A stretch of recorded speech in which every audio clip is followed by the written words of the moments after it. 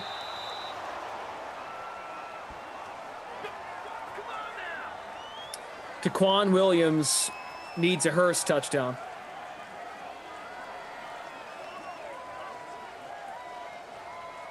Jordan L says, how do two top-tier wide receivers not have a catch against a bottom-tier defense in a game mode that favors pass offense? I am truly asking. It's a great question. There they are. There's Julio. Wow. Yes. On the board. Able to hit Julio Jones, his first catch of the sim.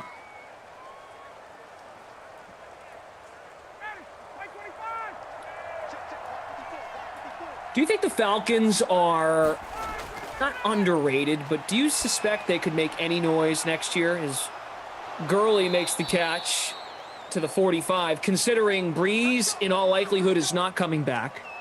Carolina's still trying to find a quarterback, and I don't know, say Atlanta does hold on to Matt Ryan. I don't know. Throwing it out there. Am I nuts? I mean, Matt Ryan's really hard to move. So That's what I'm saying. So if they keep him and try to keep it all intact, are they in it? Or like, are they like a sleeper? I don't know. I don't think so. I'm just trying to give them something. No, I know. I mean, they play. They look competent and like strong at times, but I guess it could happen. I mean, you know, the Saints probably going to take a bit of a step back. You know, Tampa maybe a bit of a Super Bowl hangover. I guess I guess they could be a bit of a sleeper team. It does look like they're just going to bring him back because, I mean, what other option do they have, right? So, or maybe they'll draft someone and just kind of move on from Ryan when they're ready. Yep. Maybe when the contract's up and he chooses to retire, however it plays out. I mean, maybe they reach a point where they do something similar to what the Lions did with Stafford. Yeah, that time is almost past, though. I mean, Stafford's a few years younger than That's Ryan, very true. right? So, yep. Right. Stafford's only 32. Ryan's in his mid to late 30s. All right. Well, at this point, we're seeing if the Falcons can give you some more fantasy points. And that's not going to help. Unless you get that Seattle D. This is sack. Let's go. I had a good NBA night. Oh, Really good. good. Did you beat Kaufman? Big time. Good. In your face, Kaufman. I know you're listening. We're in I'm in a contest. It's called, Fooligan calls it Dislikes for Ducey.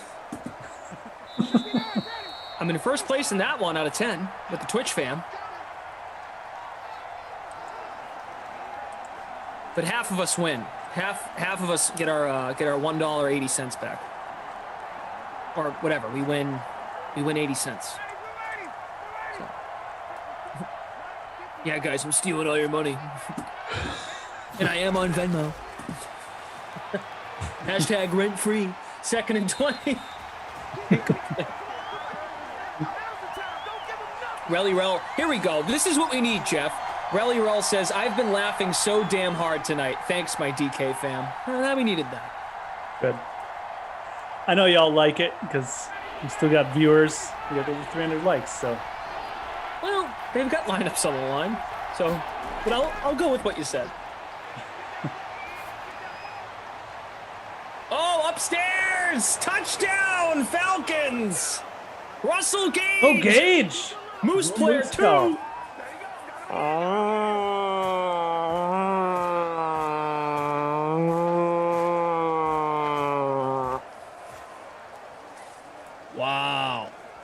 Not Julio, not Calvin Ridley. Russell Gage. Big time. Break the curse says, ain't much else to watch. It's true. Cable TV sucks.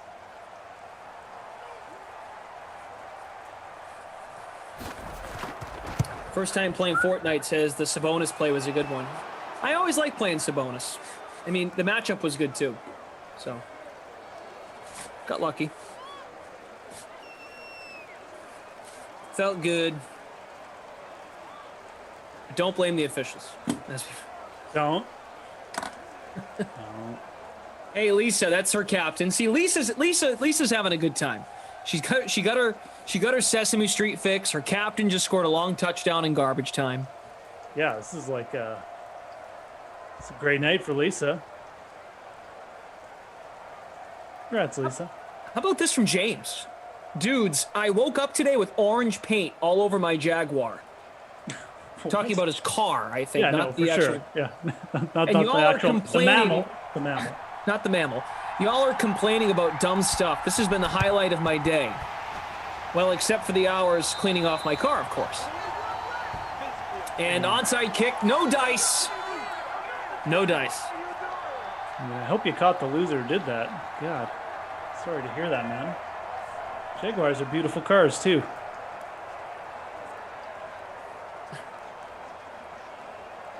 D. Rich says, I'm honestly heated right now. D. Rich, how can we make you smile? Besides Honestly? your lineup. Truthfully, I'm kind of a little bit enraged right now. Nice run.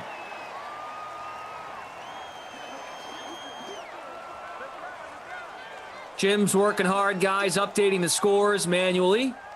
Daniel, our tech director tonight, Madison, producing.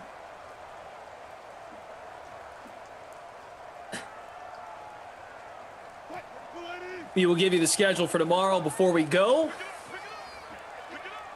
And we'll be with you throughout the NFL offseason. We'll have some fun, as we like to do, have guests.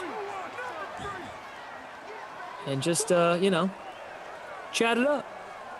I'm looking for, look, we just got to give it a couple more weeks, and then we're going to have even more.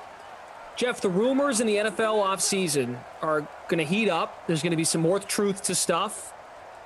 And I think we'll get some movement. Oh, yeah, we'll get some movement. Got to, man. Guys, I'm just going to be sitting still. Stay in the same place.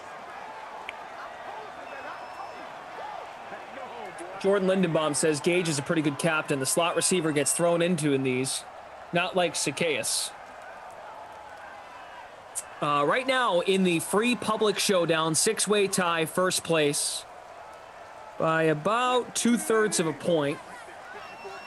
Gurley, Wilson, Gurley and the captain, Wilson, Metcalf, Lockett, Gage, and Dorsett are in the flex. Couple of kneel downs here. Atlanta's out of timeout. Seattle will wrap this up.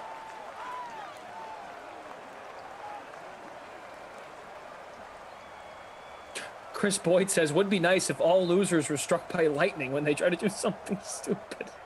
God. That is, it's a little much. A little dark. I suggest you go watch PBS then and cheer up in the morning. Elmo and Cookie Monster will brighten up your day. Elmo will brighten you up in the morning.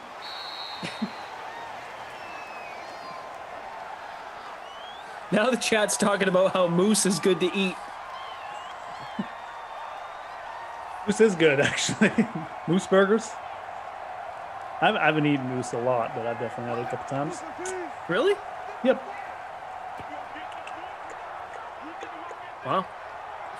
You eat yourself. I know. I'm a cannibal. You're a cannibal mammal. I'm a mooseable. All right. You need some rest. So we're gonna get this post game wrapped up. So the moose can get his sleep before he is eaten. All right. Red with 5 Ds leads our free roll. Who is Red? Gage captained. That Gage touchdown helped out Red. Wilson, Gurley, Metcalf, Lockett, Hyde. So now you have to make the choice. I think it's got to be Ridley because Julio did catch some passes. Oh, yeah, for sure. It's got to be Ridley, man. I think we got to go with DK, don't we? For the, I guess we'll wait till stats come up. But I think we got to go with DK for the player of the game. But yeah, I mean, at least Julio,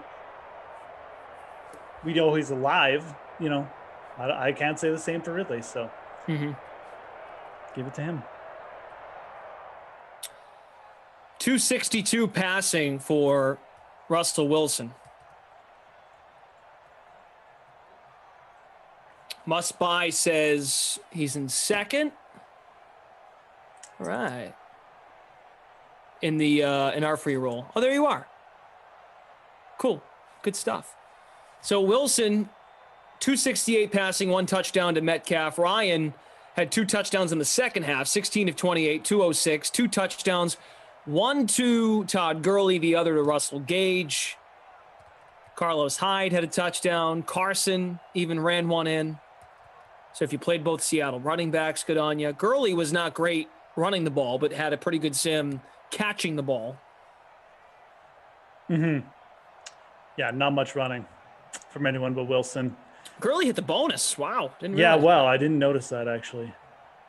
That's 7 crazy. for 7 for 100 and a touchdown. Wow. So he had a really good game. Him and DK Metcalf. And then, yeah, nothing from Calvin. Let me see if I can show everybody this. So player of the game, you're going to go with Metcalf or are you going to go with... I'll go with DK Metcalf, cut the long touchdown. Lower owned by a long shot, so we'll go with him. Then we'll give, the Not My Kid award definitely goes to Calvin Ridley. Just a big fat 0. All right, what are you doing here? What's going on?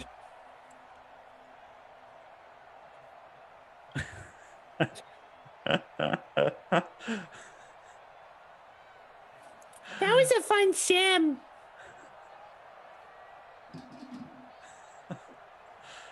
Oh, man. You kind of belong on Sesame Street, too. I'm not going to lie. Like, oh, my God. Don't even say. See if that looks better. Nah, it doesn't help, does it? Oh, maybe it does. There we go. There we go. Yes. All right, guys. Anyways, yeah. See you guys. Appreciate you guys showing up, putting up with us. Gosh is just going to put the picture up until we're done. So. Oh, no, my camera. There we go. Oh, okay. He's back. All right. All right. Let's give you guys the schedule for tomorrow. Madison's like, let's wrap it up, please. Get these clowns out of here so I can go to bed. All right. Thank you all. Seriously, we're having some fun. They can go off the rails. And, blame the Falcons just could not move the football. It was that bad. Here's the schedule for tomorrow, and then we will go. Noon Eastern, you'll get Raheem Mostert and the Niners. Starting, they'll be at the Lions at noon with Emerson and Reed. Reedy. Sweet tea. 2 o'clock, Colts at the Saints. Kaufman and Christian DeAndrea. Those fellas will join you at 4 as well for Cowboys at the Rams.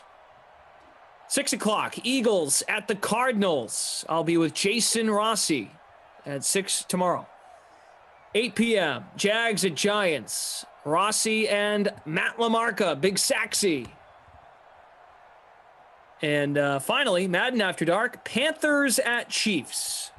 I'll be with the Big Saxy, Matt LaMarca, to wrap up the night. We get weeknight LaMarca. Yeah. Must be having a little bit of spare timeage on his hands. Good. All right. Good stuff, buddy. Great stuff, man. I want to thank all of our guests per usual. Yep. Cookie, Count. Elmo. No. Elmo. Let's see. I finished 57th in the free roll. Red finished in first. I think I finished almost in last, so. Oh, yeah. That's pretty far down there. That's what happens when you captain Julio Jones. Yep. Gurley was the guy to have in the captain spot for the free showdown, public free showdown. 16% in the captain spot, scored 41.25 points. A 6-way tie for first place in the free public showdown. All right, that is going to do it. Jason on YouTube says Sims being around for the offseason makes me happy. For sure, Good. man. Absolutely, dude. We're happy they're here. We're back tomorrow. Moose will not be here tomorrow, but you will be back on Saturday. Friday. Friday with me. Twice. All right. Very Oh, good. boy. 4 and 6 on Friday. I'm back Double tomorrow at dip. 6 and 10. Thanks to producer Madison, to Daniel, our technical director, Jim updating scores. He's already out of the call. He's all up to date. And for our entire team. Guys, good night.